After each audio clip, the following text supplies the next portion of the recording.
I'm Nick Shell, and if you're watching this video, it probably means that you took 3 minutes of your life to watch me perform my version of Into the Unknown from the Frozen 2 soundtrack. What I wanted to do was to craft an acoustic guitar version of the song, which the 2 versions on the actual soundtrack, which I own and have listened to on repeat for a long time, not only because I have 2 young kids, but also because I trained for a month to get that version of the song all in one take. That's how much it took me. This is one of the most challenging songs I've ever performed vocally, and also being able to fit it into an acoustic guitar version that I think came together. Which, by the way, if you haven't seen me perform the song, then just look at the link here in the description and it'll show you. That would be really weird if you're watching this video without watching the song first. How would you even get here without it? I'm not sure. But ultimately, why did I choose to perform that song? Well, not only because it's fun and it's popular, you know, that's a thing that people are going to be wanting to see different versions of, and I'm aware of that. So there's my contribution to people, you know, wanting to see different covers of the song. But ultimately, for me personally, I relate to it, and I loved Frozen 2. I think I've made a video about Frozen 2 already on my channel, comparing it to the first one, why I believe it's so superior. But if you happen to have watched my videos, especially last year in 2019, then you will know that I myself undergoed and experienced and went through and came out of an existential crisis. And I think there's a lot of allegories that we could look at in Frozen 2, especially with Elsa's character, of basically having this a bit of an identity crisis, not understanding her purpose, and ultimately kind of struggling with, this inner voice, like, is that even real? I went through that in 2019, and it was so much of it was a struggle because I felt like no one could understand or relate to what I was going through. For me personally, it was that all of my life goals I accomplished before the age of 40. And it caused me, and still causes me, to reevaluate, recalibrate what I'm wanting to do with the second half of my life as I'm pushing 40 now and I'm becoming aware of these things. I had all these goals that motivate, you know, the human experience is to be motivated by fear and anxiety and scarcity and all these things. And once you take those things away from the equation, you realize, wait, I still need to live the rest of my life. What exactly am I supposed to do other than, you know, be a husband and be a dad and go do my job? Like, what exactly is my purpose beyond that?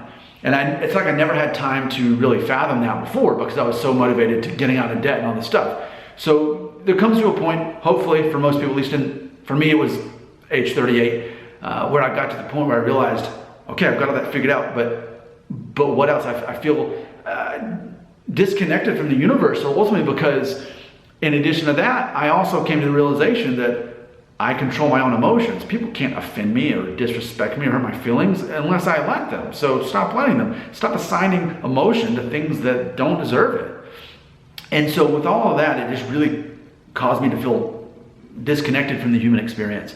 So for me personally, Frozen 2, I love the concept of it.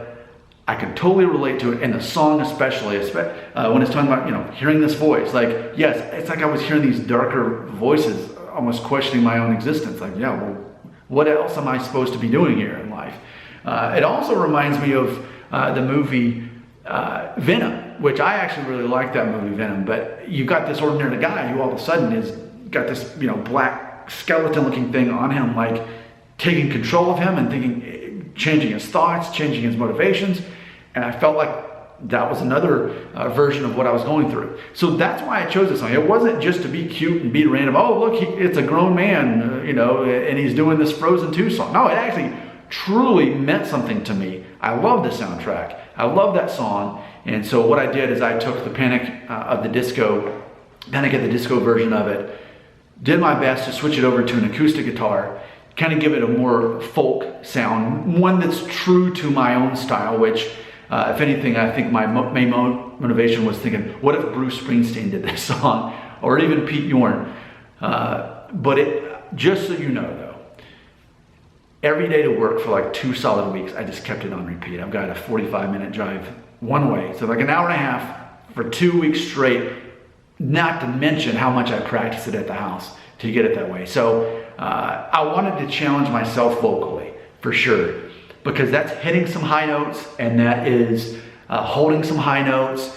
And the song is not simply in one key. It changes keys, and I'm not accustomed to that. And this song is all over the place musically. It's got so many different chords in it. So just to keep up with all it's not your basic 4-chord song by any means.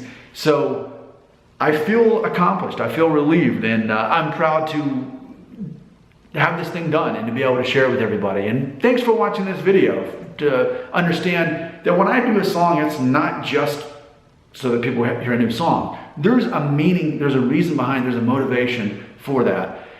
And man, now that I got that done, I feel like, okay, for songs that I write in the future, I'll be able to challenge myself that much more to write songs that hit notes higher than I'm used to hitting, and holding them more, and adding new chords that I wouldn't normally do. I feel, check, okay, now I can, it's a major accomplishment for me. That is not a simple song. If you play guitar and sing, and you try to tackle that song, it's not one you can just easily learn. So I would love to hear what you have to say about it if you enjoyed the song. And if that song means something to you beyond just simply a Disney movie that apparently is for kids. No, I got a whole lot out of Frozen 2. Actually, by default, one of my favorite Disney movies. All right, I'm gonna stop talking now. If you wanna leave a comment right here. Again, I'm Nick Shell.